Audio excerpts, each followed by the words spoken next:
Hi, it's Laura at Aquamarine18. Thanks for stopping by my channel today.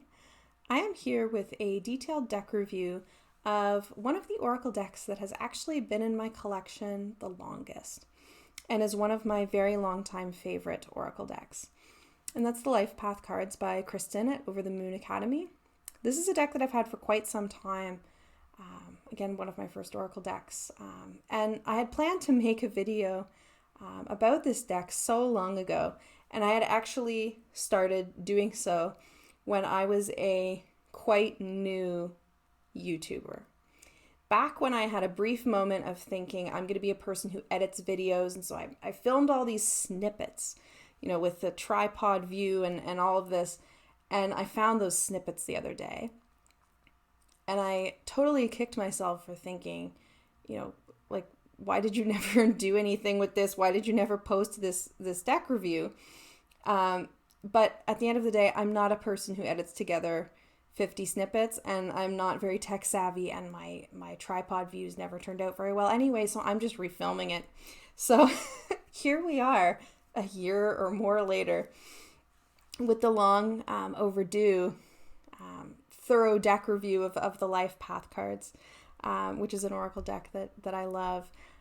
And so the description of the deck, which I've taken from the Printer Studio page where you can get this deck, describes the Life Path cards as a set of 54 cards that can be used for meditation, journaling, and divination. Each card contains a photo of a path that metaphorically represents your life path. And so it's a 54 card deck. The cards are quite large. They're 3.5 inches by 7.75 inches. So compared to a tarot sized, they're quite large, which is great for an Oracle deck, right? And so they're available on Printer Studio in print. I will link below to Kristen's Printer Studio shop where you can find them. I'm sure that everyone is already familiar with Kristen and Over the Moon Academy, a wonderful deck creator. She's created so many fantastic decks. I have a few of them. So do, check out her Printer Studio shop, not just for this deck, but, for her quite large, impressive number of other decks as well, because there are a lot of great ones in there. So I'll say the Life Path cards, and one of the reasons that I wanted to make a deck review of a deck that I've had for so long, and to have a video of this deck on my channel is because folks will know, who watch my channel, that landscape-based decks and decks that feature landscape photography or occasionally landscape paintings have become a real favorite kind of genre of decks for me. They're a type of deck that I really enjoy working with, that have just become, some of my favorite decks. My favorite deck are landscape-based decks. And this one is the one that really started it for me. So, little did I know when I was buying the Life Path cards, I knew that I wanted to work with this deck, obviously, but it has actually kind of started, a particular sort of collection within my collection of landscape-based decks that is, some of my favorites in it. So it's a special deck, and a favorite for that. So it's an Oracle deck, as I mentioned, 54 cards. And so I'm going to do a full walkthrough and show you all of them. You can also view them all on the Printer Studio site. So I'm not kind of spoiling anything. Just, I always kind of have a little look about that. But the deck has its name on the back, Life Path cards. And so if you decide to put it in a nice bag instead of the packaging it comes with from Printer Studio, which is a tuck box with this little plastic window in the front, which is fine, and I actually use to keep my deck in it anyway, but if you put it in a different bag, you'll always know which deck it is because its name is right on the card, right? Life Path cards. And the other thing that is notable about the backs, before I start showing the imagery, is that the backs of the cards are numbered. So there's number 1, number 2, number 3. The cards are numbered on the back. And I will say that normally this is something that I would not like. Obviously, I think we're all used to tarot or Oracle deck backs being uniform throughout a deck, right? So that when we're shuffling, you can't, know which card you're going to turn over based on the back. However, these numbers on the back are brilliant. And the reason that they're brilliant, in my opinion, is that the fronts of the cards, as we'll see when we go through them, have no titles, no keywords, no numbers, no names, right? They're imagery and a white frame, and that's it. So what the numbers do for me in my practice with this deck is make it really easy for me to note if I pick a card from this deck to be a card of the day, or, do a small spread with this deck, which I will do, maybe a 3-card spread with this deck, and write in my journal or keep some notation of which cards I've chosen. The numbers make it really easy to write down which card it is, right? As opposed to trying to describe the imagery, which would be the only other option since the cards aren't titled, right? But I find that because there's 54 cards in the deck, there's enough that in working with this deck for years, I have not developed such a memory of the deck that I know, when I'm shuffling which card is number 16. If I see the number 16, I know what's coming. No, there's too many cards for that, so it doesn't really do that, and they're in the bottom corner. So they're very unobtrusive, right? But I think it's a really smart, design decision for sure. So I'll start showing the cards and maybe just talk a little bit about what I love about them, because that's really what I'm here to show. So I'll just start with card number 1 and go through. And it's worth mentioning that the numbers in the cards don't have any significance really beyond each card being numbered differently. It's not like there's any kind of progression from card 1 to 54.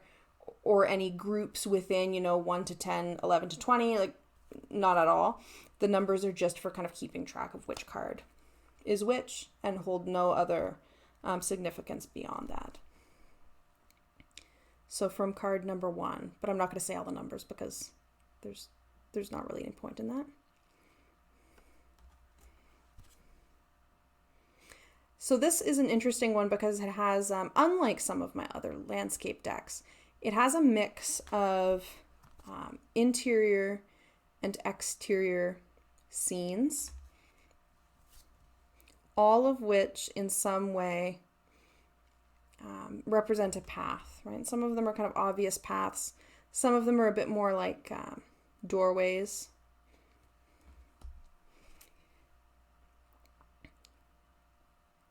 But all of them can be thought of in terms of a path. This one actually looks like the kind of boardwalks in a number of conservation areas that I go to around where I live. And of course the cards have a small white border around them. Some of the cards have people in them, not for the most part, but when the cards do have people in them, they're generally, like this, they're viewed from behind, or they're very, very far away. So I think of this as kind of a people-free deck, even though, technically it isn't, because there are some people shown. But it's not a deck where, facial expressions and things like this figure into interpreting the deck for me. I really like the white borders on this deck. They're very simple and straightforward. But I do like when you lay these cards out to have that little bit of separation from one card to the next. I also like to work with this deck for pathworking meditation, which, is a term that people use, it seems, in quite varying ways. But for me, pathworking involves meditatively stepping into the scene. And I do this with a number of decks, and some of those decks are borderless, and that's totally fine. But I actually quite like, for a pathworking kind of meditation, to have a border. The reason being that for me, the border can be like a kind of doorway that you meditatively step through. You can imagine getting bigger, that frame getting bigger until the point that you can step in and then kind of explore from there. So it gives a bit of a kind of portal of sorts, and it kind of contains things a little bit. which I like. So in this one, we see the image that is also on the back.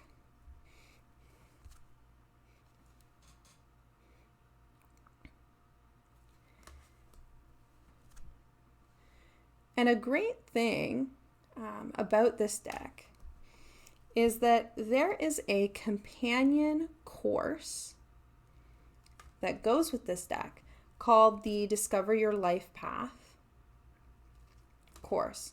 And this is in Kristen's Over the Moon Academy online site.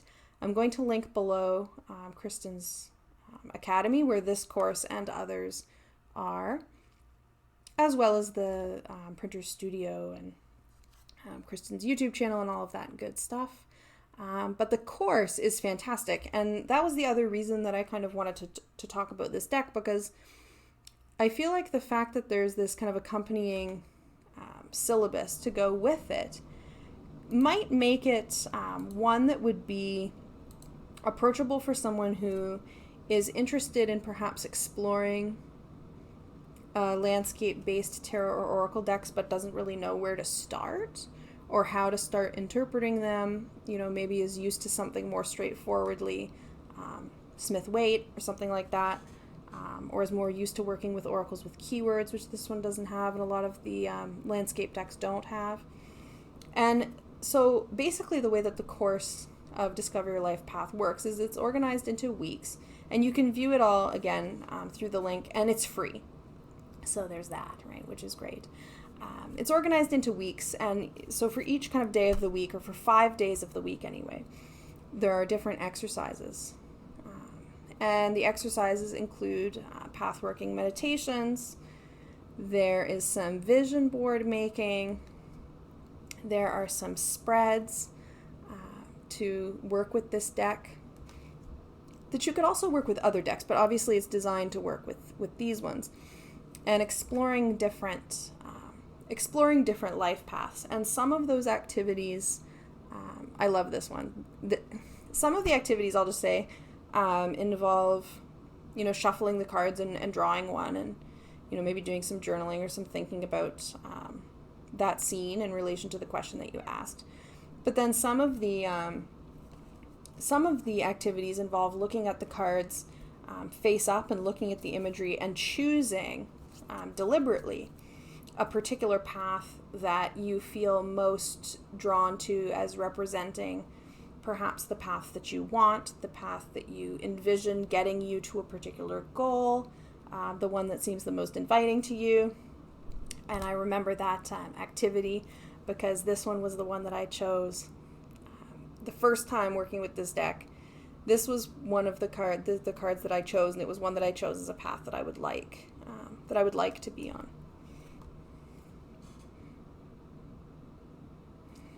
And what's also included in the course, there isn't like a guidebook for this deck, but the guidebook doesn't exist. The course includes, this one actually kind of looks like the university campus where I teach in winter a little bit, except now I'm teaching on Zoom. But when I'm teaching in person, it kind of looks like that. The course includes some different kind of interpretation guidelines for how you might read particular kinds of symbolism in a card, right? So it makes some suggestions like looking at, is a path rocky? Is a path one with a lot of obstacles in it? What might the symbolism of a bench be?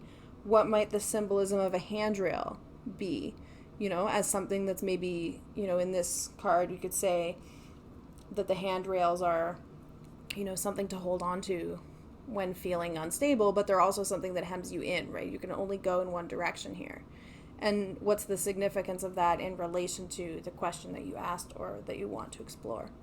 So I feel like, even just that kind of list of symbols that's within the course, but particularly the course as a whole, is one that for me, this one I always kind of laugh. This is like the dead end path. Dead end toilet path. This is a deck that particularly combined with the course, but can really, I think, demystify reading with landscape-based decks in a way that I think is really effective.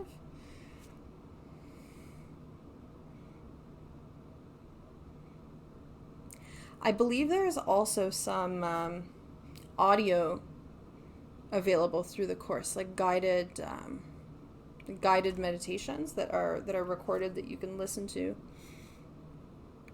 And the course is set up on Teachable, and so it's kind of modules that you can work through. I ended up just kind of putting everything into a Word document and printing it off. It's about 10 pages, so that I would have it, all of the activities to work with. But this is a deck that just, I think, is so clever in that it has a theme like life path, which is enough to unify the deck and make it feel cohesive and coherent, but is also a theme that is capacious enough to have quite a lot of variety. I like this one as well. Little animal appearances. So it's also a deck that is, it's simultaneously cohesive, but also has a lot of variety. And so that's card 54. And the life path cards, that's all of them. And I think that this, as an oracle, there's a lot, I think, that works really well for me in an oracle like this, some of which is just true of landscape-based decks in general. But I feel like, for me, when I'm looking for an oracle deck, and I know that I'm not the only one who says this, I know quite a few people who say this, it can be hard to find an oracle deck that feels balanced, right? That doesn't feel like it's overly affirmative, for example. Like, it's not an affirmation deck, but you want a deck that feels like it has a good balance of kind of heavier and lighter emotions or ideas represented. And I feel like a deck like this kind of takes that consideration out in some ways, in that I feel like there's not really a landscape that is objectively kind of a good one or a bad one, right? Or a positive one or a negative one. Certainly some might be a lot smoother than others, right? Like, thinking about a path, like this one is not a path with a lot of obstacles in it, but at the same time, it could be one, depending on the reader and the question, that could really evoke some claustrophobia as well, or it could suggest real kind of smooth sailing and a clear idea of where you're going. It's well lit, very little ambiguity there. But on the other hand, it could be very, very restrictive, right? So there is no positive or negative card. Like, I would laugh about the dead end toilet path, but really, there isn't any sense that a card is good or bad in this deck. Like, this one could be really daunting because it's foggy and who knows where this path leads. But on the other hand, there's a kind of exciting leap of faith, that you could find in this one. And there's also, there's those handrails. So it's like you're going into the unknown, but not in an unsupported way. And so there's just so much, I think, that you can find in a deck like this. And for me, part of what I love so much about landscape decks in general is that they're really, for me, imagery that is very sensory. Like, you can think about what it smells like, what it sounds like here in all of these images, and what it would be like to be, in this image. Is it a place that you would want to be in relationship to the question that you asked, right? And there's no complicated symbolism to learn and to become familiar with. There's no complicated system. It's, I think, a very approachable deck to work with, but also one that has a lot of depth. And that, like the description says, could be a deck to meditate with, could be a deck to journal with, could be a deck to vision board with, could be one to ask, more complex or more simple questions to do multi-card spreads, to do a card of the day. It's a very, very multi-purpose deck to me. And that's another reason that I think that it's a really effective one. So that was my quick, let's be real. It's never quick with me. My review my glowing review, because it's a deck that I love, of the Life Path cards by Kristen and Over the Moon Academy, longtime favorite deck. Check it out. Again, I'll leave all the information below. It's great. Do you work with landscape decks? Let me know, and let me know how you work with them if so. Like I said, they're one of my favorite types of decks, and I may just make a video about that sometime soon as well. Thanks so much for watching, and have a great day.